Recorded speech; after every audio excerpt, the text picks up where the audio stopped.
stories from the past. You know, you and Dale Sr. were really good friends, and from him helping you out with your pond, and that's one we'll get to later. He nailed me on that pond deal. Oh, tell me. Yes, he nailed me on that. They were building that big reservoir off 73. Yeah. He said, go over there and get those guys with them bulldozers and dam this up and do this and do that. And the spring will fill this up, and then you run another pipe. He told me everything to do. He said, you get it done. You get it done. You let me know. And of course, he drove by there a lot anyway. But you let me know. He said, I'll get you the fish for it. Okay. Well, we get it done, and we open up the water to it. And it's filling up pretty quick. I mean, it probably filled up 3 days maybe. It was pretty big. It was about an acre. And I said, okay, I need fish. He said, I got them. He said, I'm going to put I think 100 catfish and 200 bluegill or something like that in there. I said, okay. Well, it wasn't a week later. They showed up. They were COD, but they showed up. Yeah, he didn't quite take care of the fish like he said. He just ordered them. COD, collect on delivery. Yeah. Yep. Did you have to write a check right away and give it to him? I don't write checks. Ann wrote check, I guess. But yeah. I mean, I know they got paid for. Oh my God, that is too. But that is him. We chased around one time. I was at the farm, and he said, "You want to go eat lunch?" I said, "Yeah." And we went to Whataburger, and it was too busy and this and that. And he finally said, "Do you like seafood?" And I said, "Yeah." So we went to that little, come out of his shop, turn right. There was that little convenience store up on the left, old timey. Yeah. And he bought crackers and sardines. That was the seafood. So I didn't partake in lunch, but that was his lunch, his seafood lunch. He was every man's man. Everybody wanted to be him, but boy, he was country as country could be.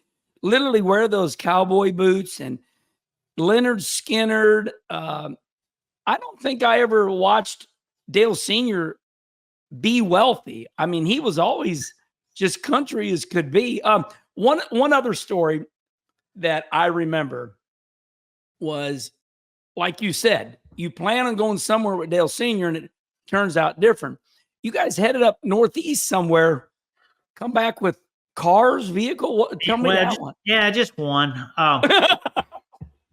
We went on a Tuesday maybe, because Charlotte always started on Wednesday qualifying.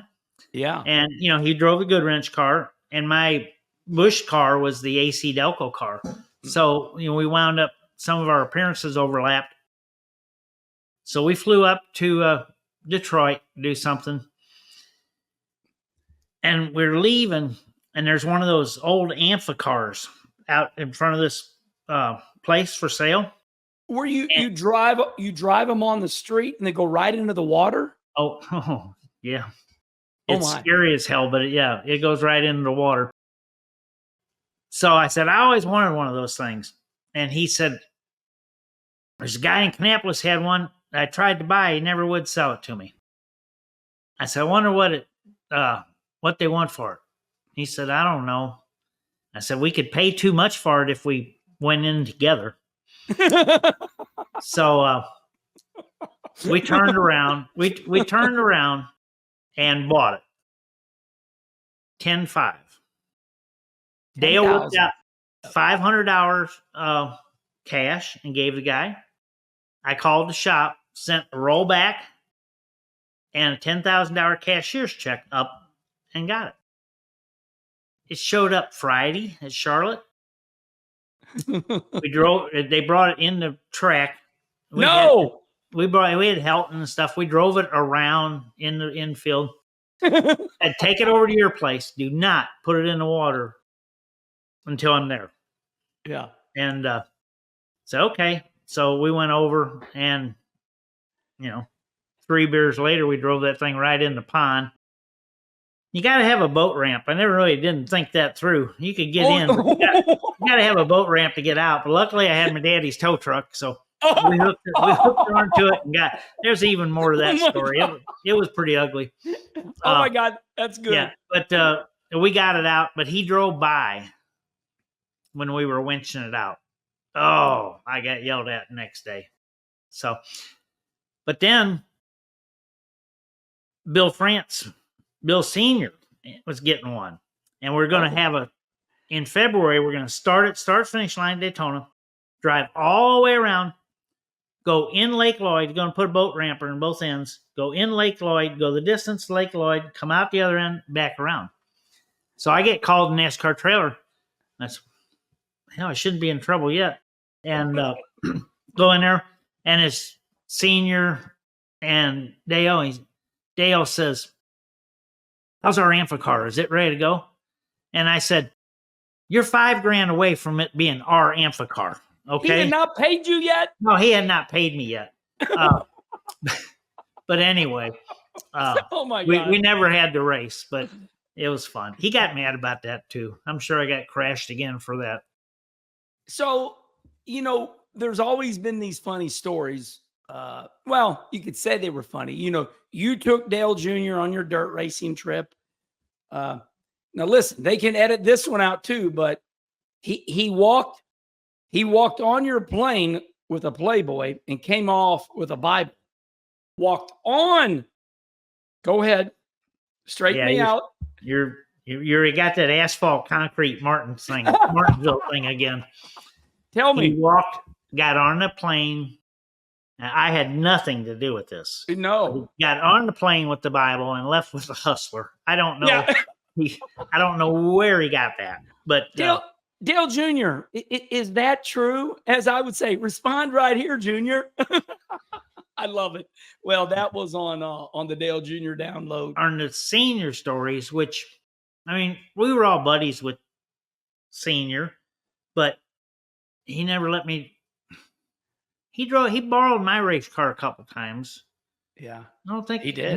He never, I borrowed some of his parts and stuff, but he never loaned me a race car. Mm. When you started in 89 full-time Busch? Yeah. Yep. Exactly right. Which you couldn't have went to Daytona in 89 without having run a race to get approved in 88. Oh, you're good. Well, I remember 89. Yeah. So 89 was my very first year in the Busch Grand National Series. And everything you said is accurate. So let's go back 1 year. November of 88, I have to run a race so NASCAR can see that I can hold a steering wheel. Yeah. So, but it'd been before November. Yeah. It was before the Martinsville race. So I get the seat out of my ASA car and I take it with me on the airplane. Somehow we end up down there in Kannapolis on V8 Road at his mama Martha's house. And there's that shop. And it's the legendary shop, his daddy's shop, Ralph Earnhardt's shop. And let me back up a little bit. So Rusty is going to start this team for me, right? So we're in the process of brother Rusty calls me up.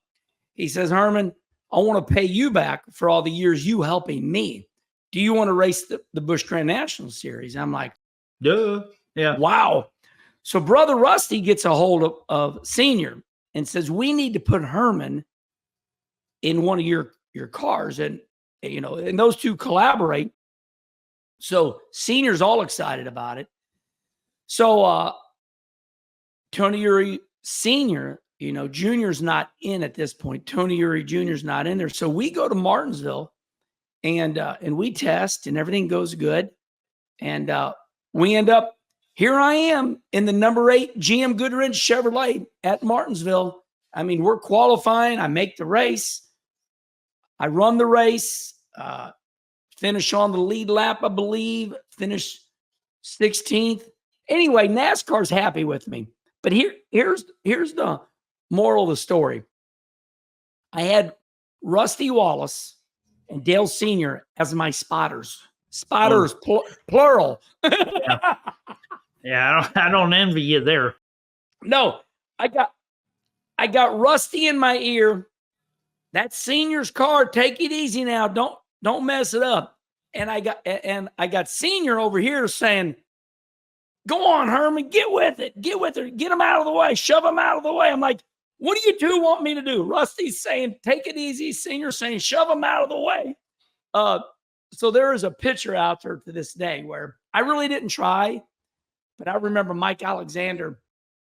We had something going on down there in turn 3, and there's a picture out there with the right front. Charlie, you got to find it. We got to get that baby edited in here. And yeah, that was just a look. And then also at that moment, we had something go wrong with the motor. So Rusty and Earnhardt putting on a show in the garage area in front of everybody. I still had this vision of Dale Sr. in the motor area with his cowboy boots, and they're having an issue getting this motor out. I mean, they're like, it was a V6. So they're like trying to lift it out. During practice. Okay. Yeah. I mean, we're trying to get this motor changed. And I was you remember me being your spotter at Hickory one time? Oh, yeah. Yeah, because you were having trouble getting around LD. I said, just wiggle him a little bit, and you parked him. Yeah, I didn't mean to. I'm not very good at wrecking people. Well, so you were good at wrecking him. You just weren't good at wiggling him. Well, LD has never done anything wrong to me, but LD has got a little Joe Ruttman in him. And there's a couple drivers in racing. They love this big arc. They like to go down the straightaway and just, arc, throw a big arc. And like Mark Martin said, Herman, we grew up chopping those corners our whole life. We ain't got time to arc in the corner. Well, LD would do that at Martinsville too. And I'm like, oh, he's giving me the inside. No, he's not. Yeah.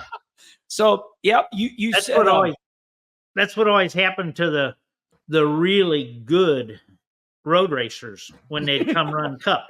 They go down there and they'd break straight and do all that, and they're gonna make this left, and they'd have that late apex. And when they went to turn, there'd be two of us underneath them with our brakes locked up. Sliding into that hole. Us old rednecks.